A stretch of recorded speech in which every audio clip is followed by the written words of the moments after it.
କେନ୍ଦ୍ରାପଡ଼ା ଜିଲ୍ଲା ରାଜନଗର ବନଖଣ୍ଡ ଅଧୀନସ୍ଥ ଜାତୀୟ ଉଦ୍ୟାନ ଭିତରକନିକାର କୁମ୍ଭୀରମାନେ ତାଙ୍କର ଚରାଭୂମି ନଦୀକୁ ନାପସନ୍ଦ କରି ଏବେ ବାଟବଣା ହୋଇ ପୋଖରୀ ଏବଂ ଦାଣ୍ଡରେ ପ୍ରାତଃ ଭ୍ରମଣ କରିବା ଦ୍ୱାରା ଲୋକମାନେ ଭୟରେ ଚଳପ୍ରଚଳ କରୁଥିବା ବେଳେ ବନ ବିଭାଗର ଆଖିରୁ ନିଦ ହଜିଯାଉଛି।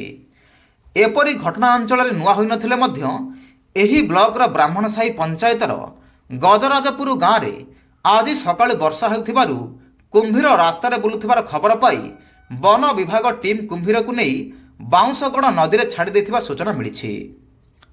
ଗତ 27/8/24 ତାରିଖ ଦିନ ଡିଏଫ୍ଓଙ୍କ ନିକଟକୁ ଏହି ଗ୍ରାମ ପୋଖରୀରେ କୁମ୍ଭୀର ଥିବା ନେଇ ଅଭିଯୋଗ ହୋଇଥିଲା। ଡିଏଫ୍ଓଙ୍କ ଆଦେଶରେ ବନ କର୍ମଚାରୀ ଗଜରାଜପୁର ଯାଇ ଖୋଜାଖୋଜି କରିଥିଲେ ମଧ୍ୟ ପତା ମିଳିନଥିଲା।